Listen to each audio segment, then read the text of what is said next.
La soirée de la réception d'entreprise commença comme n'importe quel autre engagement social dans la vie de Thomas Berger, avec le nœud précis de sa cravate et un baiser fugace sur la joue de sa femme Claudia. Après 23 ans de mariage, ces moments étaient devenus un rituel, une chorégraphie d'habitude et de familiarité. « Tu es magnifique », dit Thomas, et il le pensait sincèrement. À 50 ans, Claudia possédait toujours l'élégance envoûtante qui l'avait séduit il y a plus de 2 décennies. Ses cheveux châtain mi-longs, savamment relevés ce soir, mettaient en valeur ses pommettes hautes. La robe de soirée noire épousait sa silhouette mince, une silhouette qu'elle avait conservée malgré 2 grossesses et les inévitables outrages du temps. « Merci », répondit-elle avec un sourire qui n'atteignait pas tout à fait ses yeux. « Tout va bien avec la cravate ? Cette nouvelle soie est un peu rebelle. » Thomas acquiesça. « Parfait. Tu as toujours bon goût. » Il contempla sa femme dans le miroir du couloir de leur spacieux appartement ancien à Hambourg-Ependorf. Quel couple il formait, le conseiller financier Prosper et sa charmante épouse, mère de leurs 2 enfants adultes, engagés bénévolement et respectés dans leur cercle social. La voiture du service de voiturier les attendait déjà. Le cabinet Hohenstein & Partner, l'un des clients les plus importants de la société de conseil de Thomas, fêtait son 30e anniversaire avec une réception à l'hôtel Atlantique. Ce serait une soirée de bavardage, de courtoisie professionnelle et de vin hors de prix, une obligation professionnelle que Thomas considérait comme un mal nécessaire. « Est-ce que tu te réjouis de cette soirée ? » demanda-t-il en descendant les escaliers. « Bien sûr », répondit Claudia. « C'est toujours intéressant de rencontrer tes associés. » Sa voix sonna étrangement tendue, mais Thomas mit cela sur le compte du stress général des dernières semaines. Leur fille Lisa venait de rendre son mémoire de master, leur fils Marcus se débattait avec des décisions professionnelles, et la mère de Claudia avait récemment été diagnostiquée atteinte de démence. La vie avait ses complexités, mais ils les maîtrisaient ensemble, c'est ainsi que Thomas l'avait toujours perçu. Dans la voiture, ils échangèrent à peine quelques mots. Thomas vérifia ses emails pendant que Claudia regardait par la fenêtre, plongée dans des pensées qu'elle ne partageait pas. C'était ce silence confortable qui s'installe après des années de mariage, ou du moins, Thomas l'avait toujours perçu comme confortable. Ce n'est que maintenant, dans la lumière tamisée des réverbères qui défilaient, qu'il remarqua le jeu nerveux de ses doigts avec son petit sac de soirée. « Tout va vraiment bien ? » demanda-t-il en posant sa main sur la sienne. Claudia tressaillit légèrement. « Oui, bien sûr. Je pense juste à maman. L'infirmière a appelé cet après-midi. Rien de grave, mais tu sais. » Sa voix s'éteignit. Thomas lui serra la main. « Nous pourrions partir plus tôt si tu veux. » Non, dit-elle rapidement, presque trop rapidement. Ce n'est pas nécessaire. C'est ta soirée importante. L'hôtel Atlantique resplendissait d'un éclat festif. La salle de réception était remplie de l'élite économique hambourgeoise, avocats, banquiers, entrepreneurs et leurs accompagnatrices. Des lustres en cristal projetaient leur lumière chaude sur l'assemblée, des serveurs en gants blancs portaient en équilibre des plateaux de champagne, et une douce musique de jazz accompagnait le brouhaha des conversations. Thomas sentit immédiatement le changement d'attitude de Claudia lorsqu'ils entrèrent dans la salle. Ses épaules se redressèrent, son sourire devint plus large, plus professionnel. Elle était dans son rôle d'épouse charmante, intelligente, l'interlocutrice parfaite pour ses associés. Il s'était toujours estimé chanceux d'avoir une femme qui maîtrisait si facilement cet aspect social de la vie professionnelle. « Thomas. Quel plaisir que vous ayez pu venir. » Le docteur Hohenstein lui-même, l'associé principal du cabinet, les salua avec une poignée de main ferme. Un homme imposant aux cheveux argentés et à l'autorité naturelle de quelqu'un qui a l'habitude d'exercer le pouvoir. « Et Madame Berger, vous êtes ravissante, comme toujours. » Claudia sourit. « Merci beaucoup pour l'invitation, docteur. Hohenstein. Un événement merveilleux. S'il vous plaît, après toutes ces années, appelez-moi Robert. » Il se tourna vers Thomas. « Votre dernier concept fiscal pour notre expansion était brillant. Mon nouvel associé est très impressionné. » « Nouvel associé ? » demanda Thomas poliment. « Oui, docteur. Leitner. Il n'est avec nous que depuis 6 mois, mais c'est une tête bien faite. Il doit être quelque part par ici. » Hohenstein laissa son regard balayer la salle. « Ah, le voilà. Excusez-moi un instant. » Alors que le docteur Hohenstein s'éloignait, Thomas remarqua Claudia se figer. Son sourire se crispa, et pendant un bref instant, il vit quelque chose dans ses yeux qu'il ne pouvait pas déchiffrer. Panique. Peur. Claudia? Elle secoua légèrement la tête. J'ai juste un peu le vertige. La chaleur, ici, à l'intérieur. Avant que Thomas ne puisse réagir, Weinstein revint, accompagné d'un homme d'une quarantaine d'années. Grand, athlétique, avec des cheveux courts et foncés et des lunettes à la mode. Son costume sur mesure lui allait à merveille. Thomas, permettez-moi de vous présenter le docteur Michael Leitner, notre nouveau partenaire pour le droit international. Michael, voici Thomas Berger, le conseiller financier dont je vous ai parlé, et sa charmante épouse, Claudia. Thomas tendit la main. Ravi de vous rencontrer. La poignée de main de Michael Leitner était ferme, sa voix grave et assurée. Le plaisir est partagé.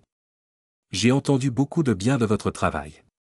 Puis il se tourna vers Claudia, et Thomas remarqua la minuscule hésitation, le bref arrêt, avant qu'il ne dise « Madame Berger ». Enchanté. Ce fut un instant pas plus d'une respiration où le monde autour de Thomas sembla s'immobiliser. Il vit l'échange de regards entre sa femme et cet inconnu. Un regard trop long, trop familier, trop chargé de mots non dits. Un regard qui ne devrait pas avoir lieu entre deux personnes qui viennent de se rencontrer. En fait, nous nous connaissons déjà, dit Claudia d'une voix que Thomas reconnut à peine comme celle de sa femme légère, presque haletante. Le docteur Leitner a donné une conférence à la fondation où je suis bénévole. Sur les questions juridiques dans les projets d'aide internationale. Ah, oui, dit Leitner d'un ton lisse. Un groupe très engagé.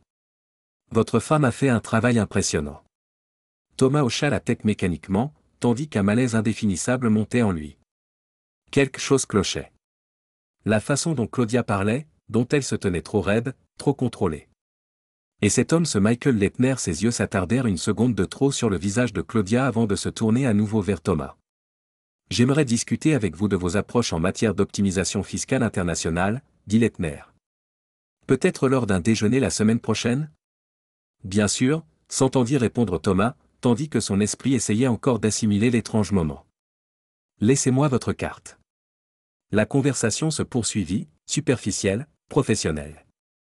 Le docteur Weinstein fut accaparé par d'autres invités et, bientôt, Thomas se retrouva à parler avec le directeur financier d'un client. Claudia s'était excusée pour se rendre aux toilettes des dames. Lorsqu'elle n'était pas revenue après un quart d'heure, Thomas commença à s'inquiéter. Il s'excusa et partit à sa recherche. Il ne la vit pas dans le hall. Il hésita avant d'aller vers le couloir des toilettes des dames, puis décida de continuer à chercher. Une intuition ou peut-être l'inquiétude qui le rongeait depuis sa rencontre avec Leitner le conduisit vers un coin tranquille de l'hôtel, un petit jardin d'hiver qui n'était pas utilisé pour cette soirée. La porte était entr'ouverte. Thomas allait passer son chemin lorsqu'il entendit des voix. C'était incroyablement stupide, Michael. Pourquoi n'as-tu pas annulé? La voix de Claudia, tendue, réprobatrice. Comment aurais-je pu l'expliquer? Excusez-moi, je ne peux pas venir à la fête d'anniversaire de notre propre cabinet parce que la femme de mon client est ma maîtresse. La voix de l'homme, la voix de Leitner sonnait à la fois défensive et sarcastique. Thomas se figea. Les mots le frappèrent comme un coup physique. Il recula en titubant, s'appuya contre le mur à côté de la porte, soudain incapable de supporter son propre poids. Maintenant, il le sait. Je l'ai vu dans ses yeux. La voix de Claudia se brisa presque. Thomas n'est pas stupide. Il n'a rien vu. Nous avons été parfaitement professionnels. Tu ne le connais pas. Moi, oui. 23 ans, Michael. Il remarque les choses. Une brève pause. Puis, qu'est-ce que tu vas faire? Un profond soupir. Je ne sais pas. Je ne sais vraiment pas. Thomas aurait dû partir. Aurait dû s'enfuir de ces mots qui détruisaient sa vie. Au lieu de cela, il resta là, paralysé, tandis que son cerveau tentait désespérément de traiter ce qu'il venait d'entendre, de le rejeter, de l'interpréter différemment d'une manière ou d'une autre. Depuis combien de temps ça dure? Demanda Leitner à voix basse. Un silence. 8 mois. 8 mois, répéta l'homme. Et tu n'as jamais. Tu n'as jamais pensé à lui dire la vérité? À nous donner une chance? Michael. La voix de Claudia sonnait lasse, résignée. C'est compliqué. Il y a les enfants, ma mère, notre vie ensemble. Je ne peux pas simplement. Je sais. Un bruissement, comme s'il bougeait. Je sais tout ça. Mais je t'aime, Claudia. Et je crois que tu m'aimes aussi. Un bruit étouffé, un sanglot réprimé? Bien sûr que je t'aime. Mais j'aime aussi ma famille, ma vie. Tu ne comprends pas ça? Thomas ne pouvait plus respirer. Le sol sous ses pieds semblait vaciller. Claudia aimait un autre homme.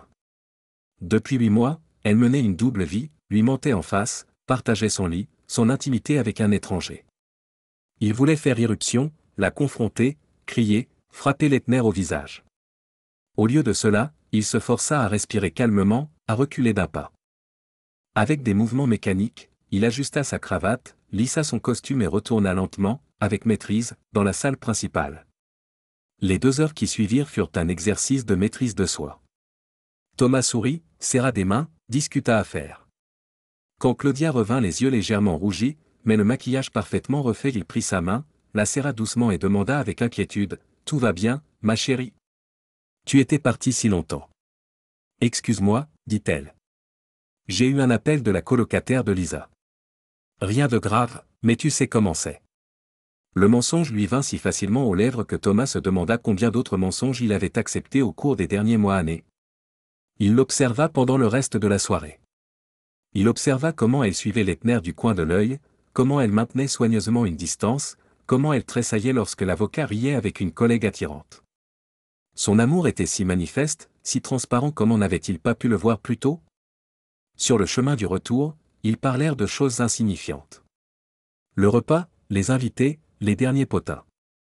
Thomas s'entendit parler, comme un étranger qui jouait son rôle dans une pièce mal écrite. Arrivé à leur appartement, Claudia se retira dans la salle de bain. Thomas se tenait dans la chambre, regardant le lit conjugal, les photos de famille sur la commode, le petit vase en cristal qu'il lui avait offert pour leur 20e anniversaire de mariage. Tout lui semblait soudain étrange, comme des accessoires dans une vie qui n'avait jamais vraiment été la sienne. Quand Claudia sortit de la salle de bain, dans sa nuisette de soie, le visage fraîchement lavé et sans maquillage, elle ressembla un instant à la femme qui l'avait épousée.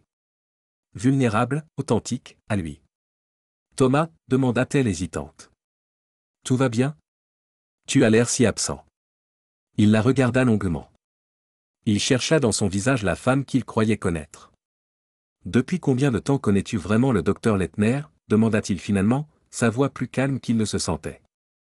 Ses yeux s'écarquillèrent à peine. Un léger tressaillement de ses lèvres trahit sa tension. « Je te l'ai dit, il a fait une présentation à la fondation. Il y a environ 1 an, je crois. » Et c'était tout? Claudia s'avança vers la coiffeuse, commença à se brosser les cheveux. Une tactique de temporisation que Thomas connaissait de d'innombrables conversations difficiles. « Qu'est-ce que tu veux dire par là? » Bien sûr que c'était tout. Thomas s'assit sur le bord du lit. « Je vous ai entendu, Claudia. » La brosse s'arrêta au milieu du mouvement.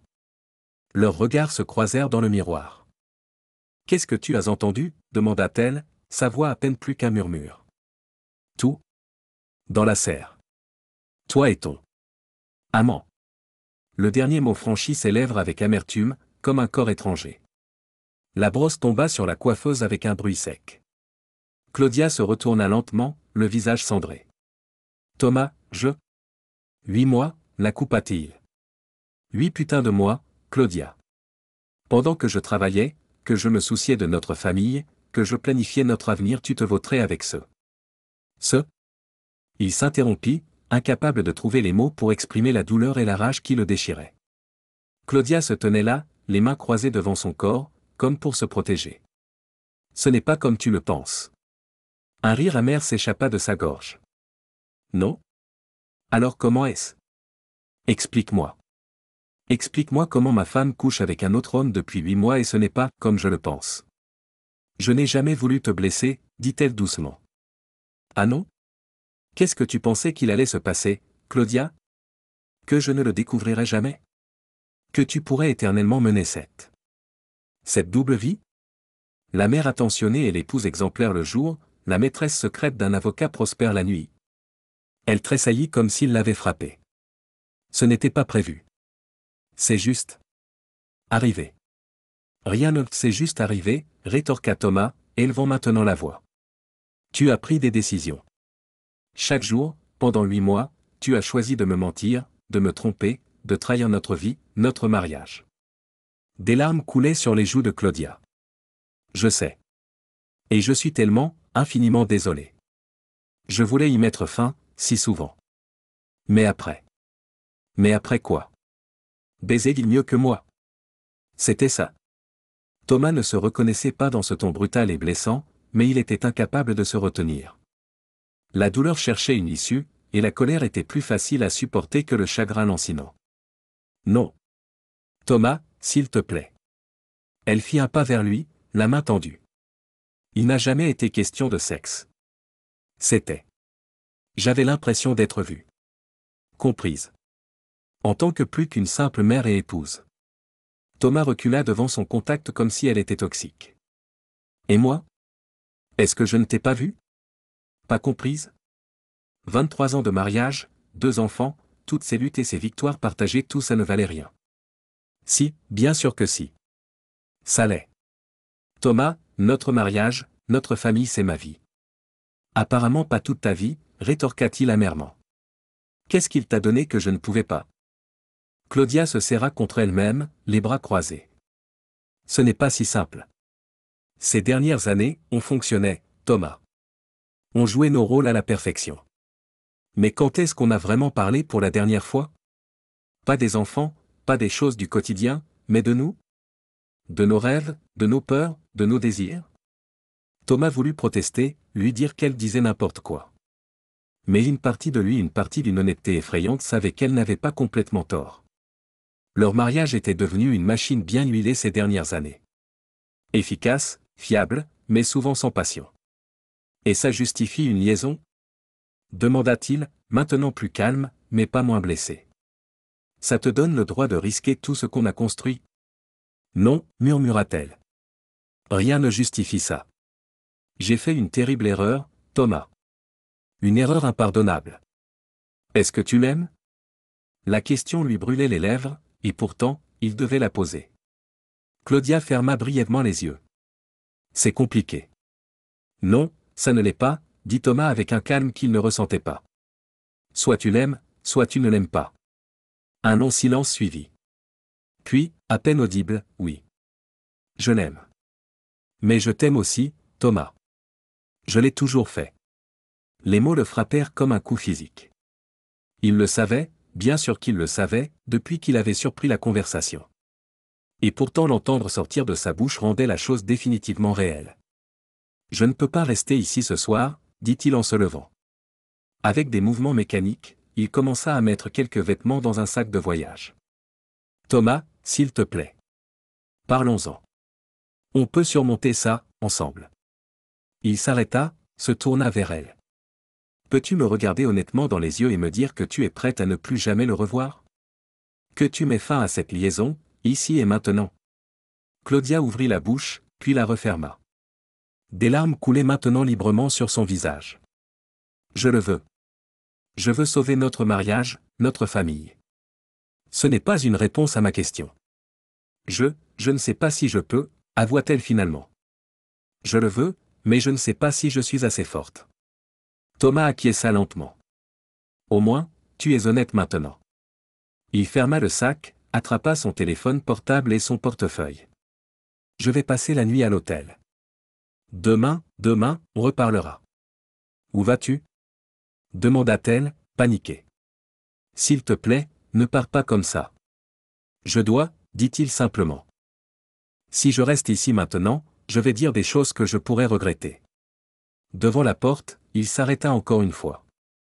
Encore une question, Claudia, est-ce qu'il t'a baisé ici? Dans notre lit? Elle pâlit. Non. Jamais. Je n'aurais jamais.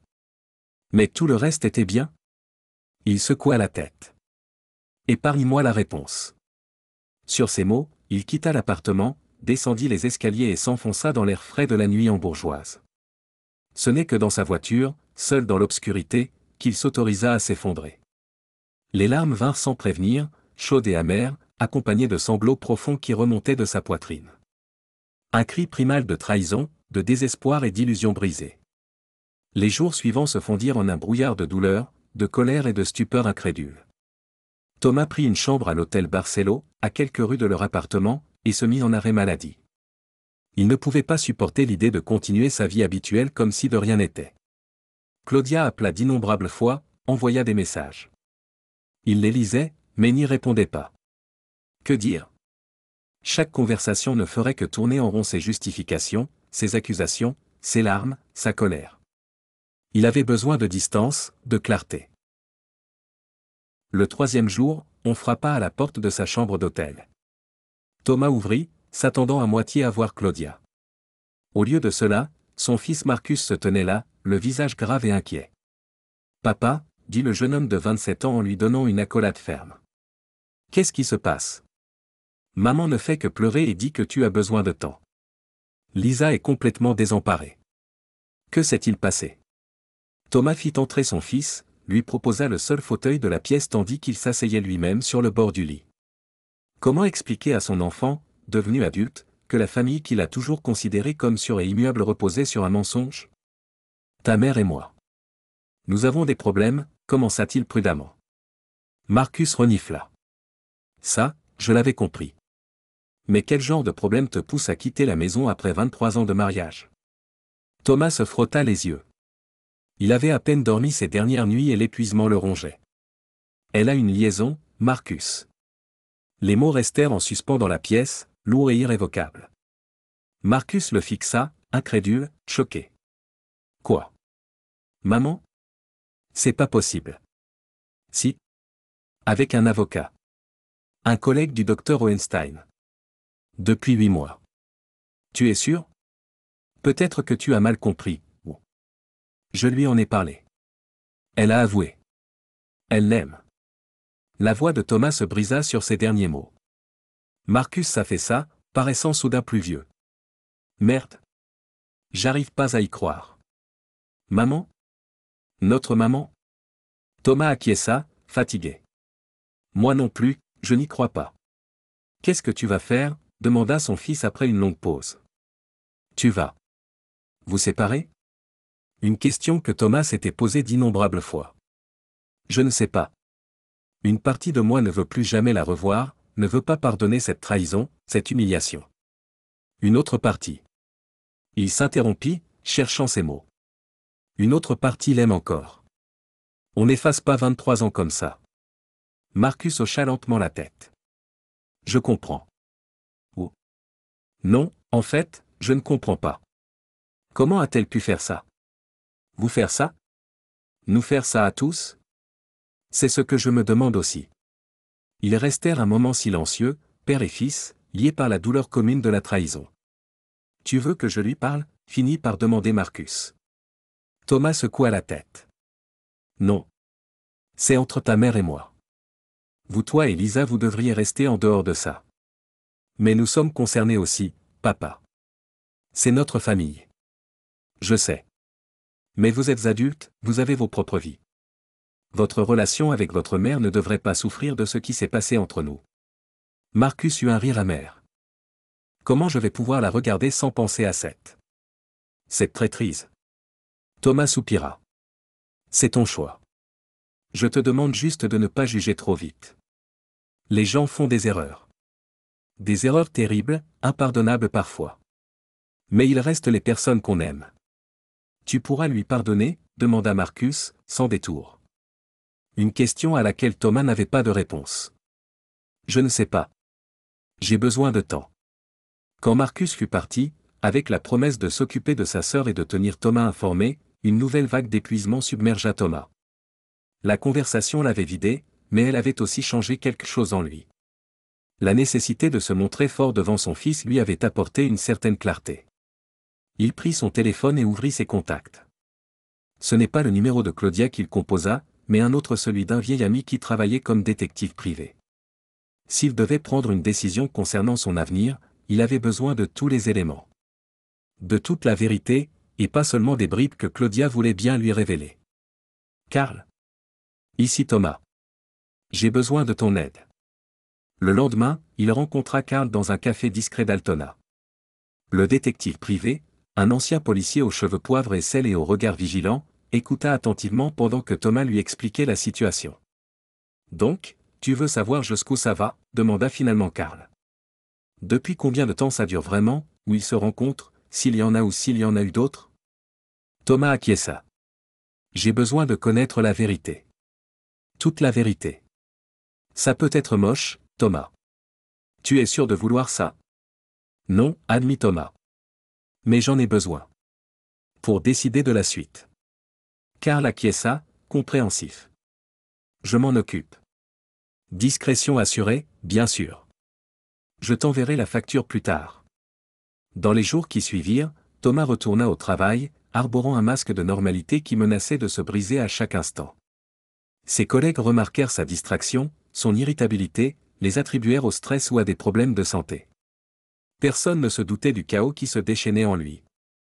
Une semaine après la fatidique réception de l'entreprise, il reçut les premiers résultats de Karl. Des photos, des horodatages, des profils de déplacement. Claudia entrant dans un immeuble d'appartements près de l'Alster. Claudia et Michael Leitner, main dans la main dans un restaurant isolé. Un baiser sur un banc de parc, caché derrière des arbres, mais pas à l'objectif du télé de Karl. Chaque image était un nouveau coup de poignard. Thomas l'étudiait avec une fascination morbide, cherchant sur le visage de Claudia des signes de remords, de conflit ou de culpabilité. Au lieu de cela, il y découvrait du rire, de la tendresse, une sorte d'intimité insouciante qu'il ne partageait plus avec elle depuis des années. Le rapport définitif arriva au bout de 2 semaines. Thomas rencontra à nouveau Karl, cette fois dans son bureau modeste. Tout a commencé il y a exactement 10 mois, dit Karl, un épais dossier posé devant lui sur le bureau. Pas 8, comme elle l'a prétendu. Ils se sont rencontrés pour la première fois lors d'une œuvre de bienfaisance organisée par la Fondation. Ensuite, il y a eu quelques rencontres fortuites, jusqu'à ce qu'ils commencent à se voir régulièrement. D'abord dans des hôtels, puis dans un appartement que Leitner a loué au nom d'une société offshore. Astucieux, difficile à remonter. Thomas écoutait, chaque mot lui pesant comme une pierre de plus sur la poitrine. Y a-t-il? Y a-t-il des indices d'autres liaisons? Avant? Karl secoua la tête. Rien de concret. J'ai vérifié ses emails, ses relevés téléphoniques et ses comptes bancaires des 5 dernières années. Il y a eu quelques incohérences, des moments où elle n'était pas là où elle disait être. Mais rien de concluant. Et lui? Que savez-vous sur lui? Karl ouvrit un autre dossier. Dr Michael Leitner, 44 ans. Divorcé, un enfant d'un premier mariage. Carrière brillante, spécialisée dans le droit international. A quitté un cabinet d'avocats de Munich pour rejoindre Weinstein & Partner il y a 6 mois vraisemblablement en partie à cause de votre femme. A la réputation d'être un charmeur, mais pas de scandale connu ou d'anciennes liaisons avec des femmes mariées. Thomas enregistrait l'information, essayant de se faire une image de l'homme qui avait détruit sa vie. Est-ce que... Croyez-vous que c'est sérieux pour lui? Ou Claudia n'est-elle qu'une conquête de plus? Karl haussa les épaules. C'est difficile à dire. Il a fait quelques changements importants pour se rapprocher d'elle. C'est un signe que c'est sérieux. D'un autre côté, il n'a pas cherché à la pousser à vous quitter. Il semble se satisfaire de la situation. Coucher avec ma femme pendant que je paie les factures, dit Thomas avec amertume. On pourrait le voir comme ça. Thomas feuilleta les documents, les rapports détaillés sur les mouvements de Claudia, ses mensonges, ses rendez-vous secrets. Merci, Karl. Je sais que ce n'était pas une tâche agréable. Ça fait partie de mon travail, répondit le détective avec sobriété. La question est, qu'allez-vous faire maintenant? Une question à laquelle Thomas n'avait pas de réponse facile. Je ne sais pas encore. Mais au moins, je connais maintenant la vérité. Le dossier sous le bras, Thomas quitta le bureau. La vérité qu'il tenait entre ses mains était lourde, accablante, mais aussi, d'une certaine manière, libératrice. L'incertitude, les suppositions, les questions lancinantes, tout cela était terminé. Maintenant, il était confronté à la tâche suivante, peut-être encore plus difficile, décider ce que cette vérité signifiait pour sa vie. 3 semaines après la réception de l'entreprise, Thomas retourna au domicile conjugal. Non pas pour y rester pas encore, peut-être plus jamais, mais pour enfin avoir la conversation qu'il avait si longtemps repoussée. Claudia l'attendait, nerveuse, mais contenue. Elle avait maigri, des cernes sombres sous les yeux témoignaient de nuits blanches. Malgré cela, elle était toujours belle, toujours la femme dont il était tombé amoureux il y a plus de 2 décennies. Ils étaient assis à la table de la cuisine, 2 tasses de café entre eux, comme un tampon symbolique. Je sais tout, Claudia, commença Thomas calmement. Pas seulement ce que tu m'as dit. Tout? Elle fronça les sourcils. Que veux-tu dire? Il ouvrit le dossier, posa quelques photos sur la table. Claudia pâlit en voyant les images elle et Michael, surpris dans des moments intimes, dans des lieux qu'elle croyait à l'abri des regards. Comment, murmura-t-elle. Karl, dit Thomas simplement. Un détective privé. Il a tout documenté. Dis-moi, pas 8, comme tu l'as prétendu. Un appartement que Lettner a loué spécialement pour vos rendez-vous. Claudia pressa ses mains contre sa bouche. Les mensonges qu'elle avait si soigneusement tissés s'effondrèrent à cet instant. Thomas, je suis tellement désolé, commença-t-elle. Je n'ai jamais eu l'intention de te blesser. Personne ne trompe une personne dans l'intention de la blesser, répondit-il froidement. Ça arrive juste, n'est-ce pas? Exactement comme ta liaison elle est juste arrivée. Son sarcasme était plus tranchant que n'importe quelle accusation. Et maintenant, demanda Claudia doucement. Que veux-tu? Thomas resta silencieux un instant. Puis il dit, un divorce. Mais pas un divorce sale. Pour le bien des enfants, pour notre histoire commune. Respectueux. Claudia acquiesça, les larmes aux yeux. Je ne le mérite pas. Non, convint Thomas, tu ne le mérites pas. Les semaines de séparation furent un funambule entre la douleur et un étrange soulagement. Thomas s'installa dans un petit appartement à la périphérie de Hambourg, tandis que Claudia resta dans la maison familiale. Les enfants, Lisa et Marcus, faisaient la navette entre leurs deux parents, se sentant perdus et désorientés. Michael Lettner disparut de la vie de Claudia aussi soudainement qu'inopinément. L'enquête révéla plus tard qu'il avait accepté un poste à Londres, une décision professionnelle qui ne semblait pas avoir de lien avec leur relation. Un an plus tard, Thomas et Claudia se retrouvèrent pour la signature de leur divorce. Professionnels, distants, comme des partenaires commerciaux qui concluent un accord. Serais-tu heureuse? Demanda Thomas à la fin. Claudia hésita. Je ne sais pas. Je sais seulement que je ne peux plus revenir à notre ancienne vie. Ces mots planèrent lourdement entre eux, une prise de conscience qui en disait plus long que 1000 excuses. Le temps n'effaça pas toutes les blessures, mais il atténua la douleur. Thomas trouva un nouvel épanouissement dans son travail, dans les voyages et dans l'amitié avec ses enfants. Claudia commença à redéfinir sa vie, au-delà des rôles qu'elle avait si longtemps incarnés. Et quelque part entre la trahison et le pardon, ils apprirent que la vie est plus compliquée qu'une simple vision en noir et blanc pleine de nuances de gris, de rebondissements inattendus et de la douce prise de conscience que l'amour signifie parfois, laisser partir.